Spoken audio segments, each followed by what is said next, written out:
The first thing I heard that morning was Darlene Fitch screaming at a 12-year-old in mid-cannonball like she was the Coast Guard, the county sheriff, and God Almighty all rolled into one. I stepped out onto my porch with a mug of coffee still in my hand and watched the president of the Clearwater Pines HOA stand at the end of my dock, jabbing a clipboard toward 6 wet kids like paperwork could stop summer. And I remember thinking, with a kind of tired amazement only neighborhood politics can produce, this woman really has no idea whose water she's standing over. My name is Reed Calloway. I'm 52 years old, civil engineer by training, land use consultant by trade. And that lake she was trying to police like a private kingdom was Harmon Lake, the same lake I grew up swimming in, fishing in, scraping my knees on, and learning every wind pattern of before I was old enough to drive. Harmon sits up in the folds of the Adirondack foothills, about 40 minutes north of Saratoga Springs. The kind of place where the pines lean right down toward the water and the morning smell like wet granite, cedar, and cold smoke from somebody's stove carrying over the surface. It's 63 acres of spring-fed water, clear enough to show you the stones below the shallows and still enough at dusk to make the whole world look better than it really is. My grandfather, Earl Calloway, bought that land in 1958. He was a practical man, a civil engineer too, not big on speeches, not sentimental in the usual way, but he understood land, water, and the quiet power of keeping one small thing under your control if you thought it might matter later. He built Clearwater Pines from scratch, sold off the residential lots through the 60s and 70s, laid out the roads, designed the lots, made a real community out of it. But when he drew up the original 1962 plat map, he kept one strip for the family trust, a 40-foot band of shoreline running around Harmon Lake. Every dock edge, every beach access, every launch point, every inch from the high-water mark inland. He sold the neighborhood, but he kept the edge of the water. That mattered a whole lot more than anybody realized, especially Darlene. She'd lived in Clearwater Pines for about 6 years when this happened, late 40s, always pressed and polished. The kind of woman who looked like she dressed for a resort brochure and spoke like every conversation was a disciplinary hearing. She became HOA president mostly because nobody else wanted the aggravation, and once she had that title, she started treating it like a hereditary monarchy. Mailbox colors, lawn height, porch decor, seasonal wreath size. There was no detail too tiny for Darlene to inflate into law. Somewhere along the line, she decided the lake itself belonged under her management too, so she built herself a little racket. She called it the Lake Access Permit Program. Residents paid $75 a year to use Harmon Lake. Guests paid $75 per visit. She had a website, a fee system, a stack of forms, and enough unearned confidence to make people assume she must know what she was talking about. For 6 years, people paid. For 6 years, nobody pushed back hard enough. For 6 years, she and the HOA collected money off land they did not own and authority they did not have. Then 4th of July weekend rolled around, and I invited 8 of my closest friends and their families to the lake. 21 people total, 6 kids under 12, coolers on the porch, kayaks pulled up on shore, burgers waiting for the grill. The whole thing exactly how summer ought to feel. The kids were already in the water by the time Darlene's golf cart came winding up the access lane like a mosquito with municipal ambitions. Paul, the HOA treasurer, was beside her with a clipboard. Poor Paul always looked like a man who'd accidentally wandered into the wrong meeting and stayed too long. Darlene came marching right down my dock, put 2 fingers in her mouth, and whistled at the children. Every single one of them needs to get out of the water right now. One of my friends, Garrett, stepped forward and said, "I'm sorry. Who exactly are you?" And she said with a straight face, "I'm the HOA president." Like that answered every legal question in the world. She announced that none of my guests had purchased lake access permits, and they needed to leave the water immediately.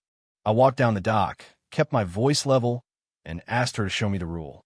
She opened her spiral-bound HOA handbook and pointed to a section about non-resident guests using community lake facilities requiring a paid permit. I looked at the page, looked back at her, and asked the only question that mattered. Which recorded document gives the HOA jurisdiction over the lake? That stopped her cold. Not for long. Just long enough for the truth to brush past her without landing. She looked at Paul. Paul looked at his clipboard. And then she fell back on the language people like her always use when facts start slipping away. Everybody knows this has always been the policy. Nobody else has had a problem with it. I told her I wanted the deed, the plat, the covenant, whatever recorded document she believed gave her that authority. She said I had 24 hours to buy guest permits for everyone or face a violation, a fine, and board review. I said, go ahead. That little answer bothered her more than if I'd yelled. Because the truth is, in the back of my mind, I already knew what I was going to find. I'd read those documents years ago. I remembered enough to feel the outline of the answer before I ever laid hands on the paper. I just needed the records in front of me before I moved. Sure enough, Monday morning brought a certified violation notice. Unauthorized guest lake access, $250 fine. Payable in 30 days, possible lien if unpaid. She'd also called a special board meeting for Thursday. Dressed up in that bureaucratic little language people use when they want revenge to sound procedural. Then she sent a mass email to the entire neighborhood about an unnamed resident threatening community standards by refusing to comply with lake access rules. She didn't use my name, but she might as well have lit it on a billboard. I could have still left it alone at that point, maybe hired a lawyer quietly, maybe waited. But Tuesday morning, she crossed the line from irritating to stupid. Paul came out and placed orange cones and caution tape across my dock path with a handwritten sign saying the waterfront was under HOA maintenance. Review. My dock. My access path. My property. Her cones. I walked down there, moved every cone aside, folded the tape neatly, stacked it by the mailbox, went back inside, and called the county clerk. I requested certified copies of the original 1962 plat map, the deed chain for what the plat called Lot 0, and the tax records for Lot 0 going back as far as they had them. Thursday morning, after Darlene's little board performance, I drove to the clerk's office with a thermos of coffee and a yellow legal pad and opened that manila envelope like I was opening a family time capsule. And there it was, the original plat map, clean and precise, every road named, every lot numbered, every easement marked. And wrapped around Harmon Lake like a protective hand was Lot 0, retained by grantor Callaway Family Trust, not for conveyance. The deed chain was spotless. My grandfather kept it. My father inherited it. I inherited it as trustee when my father passed. The tax record showed 64 consecutive years of property taxes paid by the Callaway Family Trust, every year, uninterrupted, documented. Public, undeniable. I sat there in that county office and felt something between vindication and disbelief settle over me. The so-called HOA beach? Lot 0. The boat launch? Lot 0. The fishing pier? Lot 0. Every dock, access, crossing the shoreline? Lot 0. And then came the twist that made me actually lean back in my chair and laugh once, just once. Because sometimes the law has a sense of humor. Darlene's own renovated dock, the one with the fancy decking and solar lights. Sat on my family's land, too. She'd been charging people to use my shoreline while encroaching on it herself. Now, there was one wrinkle, and this is where experience matters. The HOA had used that shoreline openly for decades. In some situations, long-term use can create an easement argument, but use is not ownership. And use is definitely not permission to monetize. Even if they had some kind of prescriptive use argument for access, that still would not give Darlene the right to issue permits, collect fees, exclude guests, or fine the actual landowner. That's where her whole scheme collapsed. I called Patricia Chun, a real estate attorney out of Saratoga Springs. Sharp as a blade and about as interested in nonsense as a judge with no lunch break. I sent her the plat, the deed chain, the tax records.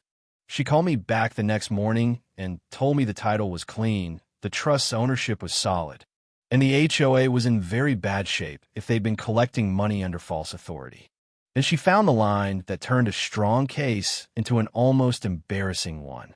Buried in the HOA's own founding CC and RS from 1974 was a sentence that read, "Lake access provided courtesy of the Callaway Family Trust."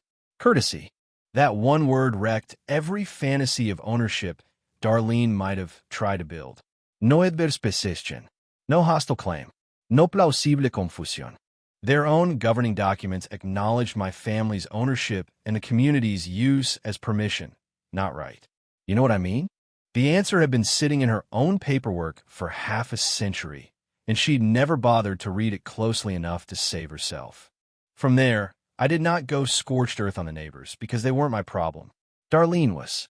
Patricia filed a quiet title action so the court could formally confirm the trust's ownership on the public record. She sent a cease and desist demanding the HOA stop the permit program, acknowledge its lack of authority, and refund every dollar collected. At the same time, I drafted something I knew my grandfather would have appreciated more than revenge: the Harmon Lake Community License Agreement. Simple, clear, generous. It acknowledged that the trust owned Lot 0. It granted dock owners a free, permanent, transferable license to keep and use their existing docks. And it guaranteed every resident and their guests free access to the shoreline for swimming, fishing, and non-motorized boating. No permits, no fees. No gatekeeping, ever. I mailed it to 47 dock-owning households with a handwritten note telling them I had no interest in disrupting the community, only in correcting the record. That changed the whole tone. People started calling. Quiet people, decent people, folks who'd paid for years because they assumed the HOA knew what it was doing. A retired contractor named Birch told me he'd always wondered where Darlene got the authority for the permit program and had never once seen a deed. He signed before he got off the phone. Norbert, an old retired teacher who dissented at the board meeting, remembered enough of the original subdivision setup to smell something wrong from the start. Even Darlene's own attorney started backing away once Patricia sent him that courtesy of the Callaway Family Trust language highlighted in black and white. But Darlene couldn't fight on paper, so she took the fight where people like her always go when facts fail them: public panic. She posted in the neighborhood Facebook group claiming I was trying to seize community resources. She gave a local paper a story framing me as a greedy resident trying to privatize the lake. That move backfired beautifully because when the reporter called, I gave him the plat map and the 64 years of tax records. The article ran both sides, but the documents ran with it too. She tried to start a smear campaign and ended up publishing the evidence against herself to the whole county. Then she called the sheriff's department claiming I was blocking public access to a navigable waterway. 2 deputies came out, looked at the deed, the plat, the tax parcel, and the quiet title filing, and one of them said, "I think we're done here," in about the tone a man uses when he realizes he's been invited into somebody else's nonsense. By the time the annual HOA summer meeting arrived in August, the tide had turned and everybody could feel it. About twice the usual crowd showed up at the pavilion by the lake.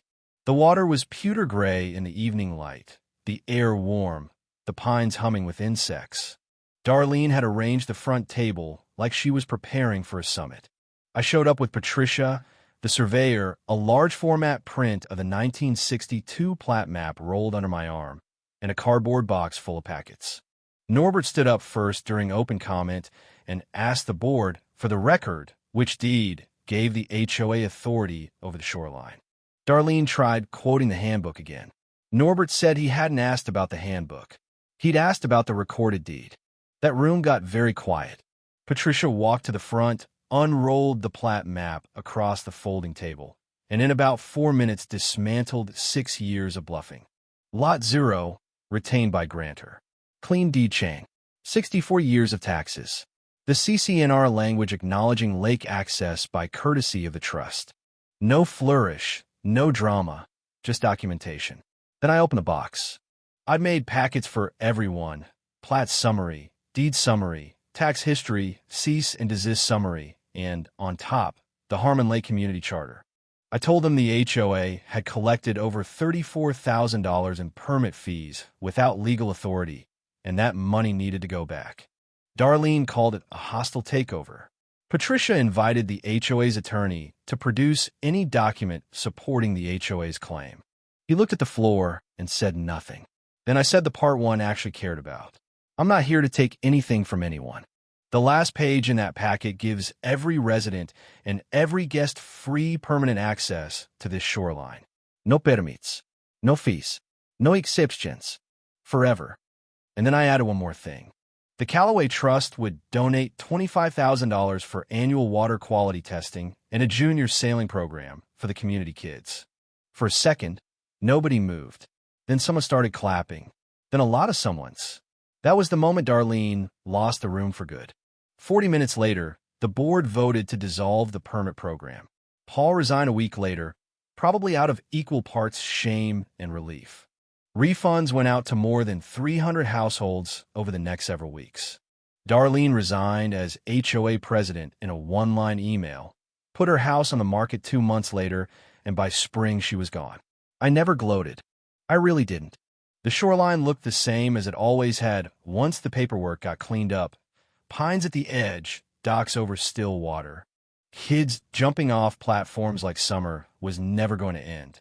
The quiet title action finished that November and formally confirmed the trust's ownership on the public record.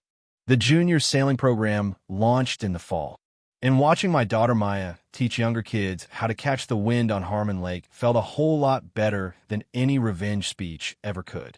The next 4th of July, my friends came back. Same porch, same dock, same laughter, same kids a little taller, a little braver. Nobody came down the path in a golf cart. Nobody asked to see a permit. The mergansers came gliding along the south shore again, mother and ducklings in a straight little line, moving through Lot 0 without checking with a board, a website, or a woman with a clipboard. And maybe that's the part one keep coming back to. My grandfather held on to that shoreline for some reason. Practicality, foresight, stubbornness, love of the water, maybe all of it at once. Whatever the reason, it ended up doing something bigger than protecting family property. It kept the lake free. So here's what I want to know. If somebody in your neighborhood started acting like position meant ownership, would you have shut it down right there on the dock? Or would you have done what I did and built the case slowly until the paperwork spoke louder than the ego? Drop your story in the comments. Tell me about the time somebody weaponized rules, titles, or fake authority and how it turned out. Because sometimes justice looks loud, and sometimes it looks like a plat map, 64 years of tax records, and one very bad day for the wrong HOA president.